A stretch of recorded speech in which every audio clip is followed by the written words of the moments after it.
देश के मौजूदा हालात को ध्यान में रखते हुए जमीयत उलमा हिंद के जमीयत सद्भावना मंच की तरफ से सद्भावना सम्मेलन का आयोजन ITO स्थित मदनी हॉल में किया गया। इस सद्भावना सम्मेलन में सर्वधर्म से जुड़े धर्मगुरुओं ने शिरकत करी और सभी ने एक संदेश दिया कि सांप्रदायिकता के खिलाफ अब एकजुट होकर आगे बढ़ने का समय आ गया है। और इस मौके पर कार्यक्रम की जो अध्यक्षता है वो जमीयत उलमा हिंद के अध्यक्ष मौलाना महमूद मदनी ने की, जबकि इस मौके पर आचार्य लोकेश मुनि और इसके साथ साथ सभी धर्मों के जो धर्मगुरु हैं वो इसमें शामिल हुए। आप खुद ही देखें ये रिपोर्ट। भारत जैसे सभी धर्म का लंबा और सभी धर्म के गुरु और अनेक धर्म जो है, ज्यादातर तो आपके यही भारत से तो प्रवेश हुआ है। बौद्ध धर्म तो भारत से प्रवेश हुआ तिब्बत में, that was in 7th century, 7वीं शताब्दी में। बहुत 99% जो है the Tibetan peoples are adopted by the Tathagata Buddha के उपदेश को अपनाते हैं। तो इसीलिए युवा तक पहुंचना चाहिए। तो इसीलिए ये 3 जो विशेष तथागत बुद्ध के 2 सत्य को बताया है, ट्रू ट्रूथ इन अल्टरनेटिव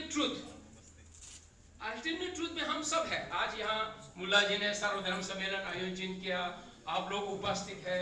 हम तथागत बुद्ध के उपदेश में अल्टरनेट ट्रूथ में एवरीथिंग इज एग्जिस्ट। मैं इतना ही निवेदन करना चाहूंगा कि धर्म हमें जोड़ना सिखाता है, तोड़ना नहीं सिखाता।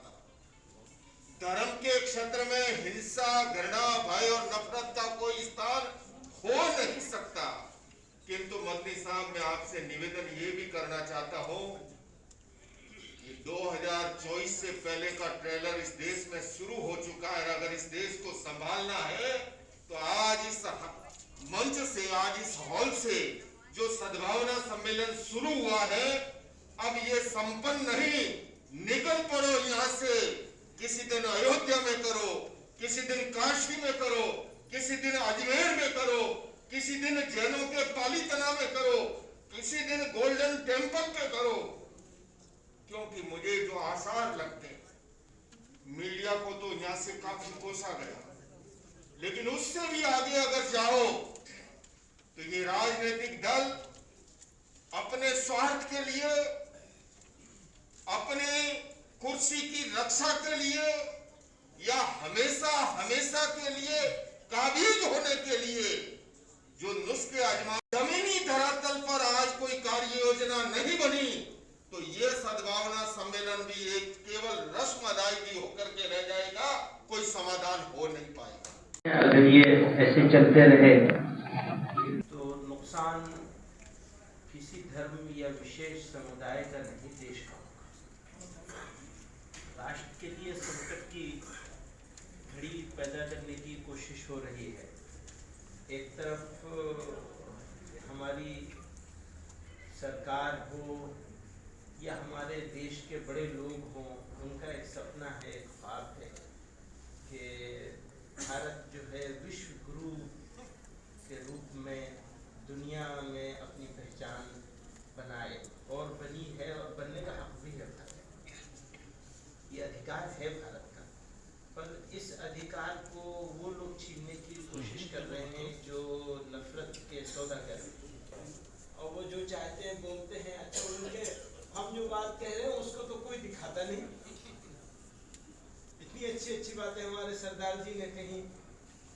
अच्छा, वो सच्ची बातें हैं, सिर्फ अच्छी नहीं है। अच्छी बात, झूठी बात भी अच्छी हो सकती है, लेकिन बातें सच्ची हैं, वो इसलिए अच्छी हैं, पर उसको कोई दिखाएगा नहीं, उसको जगह नहीं मिलेगी, स्पेस उसी को मिलेगी जिसकी कोई औकात नहीं है।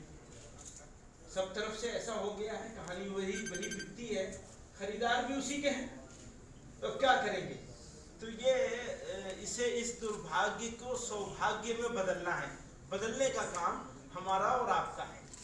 मायूस होने की जरूरत नहीं है, पर मेहनत करने की जरूरत है, कोशिश करने की जरूरत है, जिसका आह्वान इन सब बड़ों ने किया है। बड़े हैं, समाज के बड़े हैं, सोसाइटी के बड़े हैं, देश के बड़े हैं। इन लोगों ने जो आवाज दी है उस आवाज में अगर रंग भर दिया गया, दुश्मनी और नफरत का इलाज नहीं है। वो उन्होंने कहा ना कि घृणा को घृणा से नहीं मिटाया जा सकता। अगर आग लगी है तो पानी की जरूरत है, आग की जरूरत नहीं आग को बुझाने की। नफरत को नफरत से नहीं, मोहब्बत से मिटाया जाएगा। और ये हमारा आज़म है।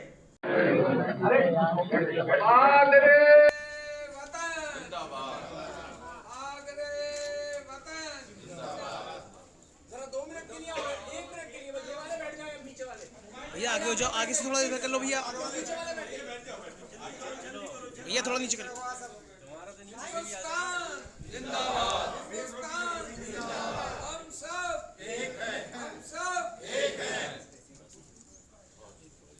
सद्भावना वो नाम से ही पता चल रहा है, ताकि देश में जो नफरत का माहौल है उसको कम किया जा सके और लोगों को लड़ने के बजाय जोड़ने का काम किया है, तोड़ने के बजाय जोड़ने का काम किया। ये क्या सर, उदयपुर की घटना पर क्या आप कहेंगे? ऊपर मत करिए ना भाई, थोड़ा नीचे रखिए।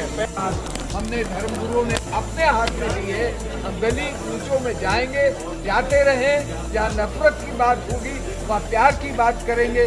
जब सब मिलकर हाथ में हाथ लेकर हिंदू, मुस्लिम, सिख, ईसाई धर्मगुरु जाएंगे तो अपने अपने धर्म संसद के नाम से यहाँ दुर्भावना उत्पन्न हुई, आग की चिंगारी वहीं से पैदा हुई। मैं उसको क्लैरिफाई करना चाहता हूँ। भारतीय सर्वधर्म संसद 2006 से जो सद्भावना का काम करती है और हमारे आदरणीय अग्निवेश जी की स्थापित की हुई है, वह अलग एक विचारधारा की राष्ट्रवादी संस्था है। किसी एक धर्म की, किसी एक पंथ की वह संसद नहीं है।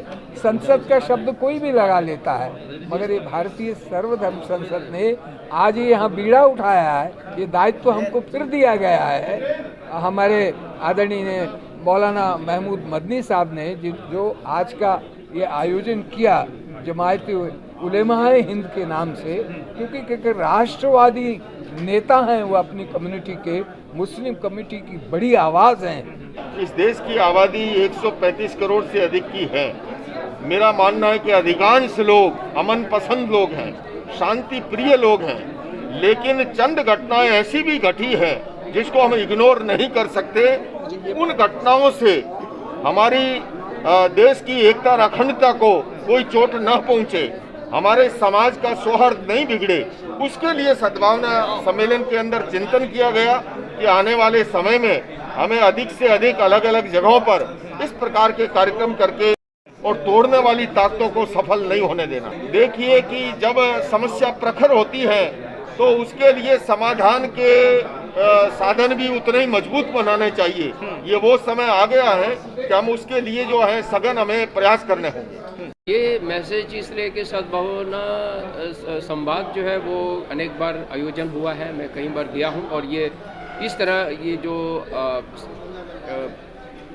में बहुत ही लोगों को जानकारी देने के लिए सहयोग मिलता है, लोगों को ज्ञान देने के लिए सहयोग मिलता है, और लोगों को बहुत कुछ ज्ञान प्राप्त हो जाता है। क्योंकि एक समय पर बहुत सारे धर्मगुरु का उपस्थित होकर और कुछ समय पर संक्षिप्त में कुछ ज्ञान प्राप्त तो कर सकता है, लेकिन बहुत ही विस्तार से तो पूरा विचार को हम लोग दे नहीं सकता है। लेकिन संदेश ये है कि वसुधैव कुटुंब है, अहिंसा परमो धर्मः है, विश्व शांति है और रिलीजियस हार्मोनी है। तो ये सब महत्वपूर्ण है। लोगों को पाप नहीं करना चाहिए, पुण्य करना चाहिए। तो ये जो कहा गया है धर्म के अलावा कहीं नहीं कहा है। आधुनिक शिक्षा से केवल काम नहीं चलेगा, बिना आध्यात्मिक से। आध्यात्मिक शिक्षा का मतलब अपने अपने धर्म के अनुसार उसको अध्ययन करना चाहिए, तब आधुनिक शिक्षा साथ साथ चलेंगे तो दुनिया भी चलेंगे, जीवन भी चलेंगे, संसार भी चलेंगे, संस्था भी चलेंगे।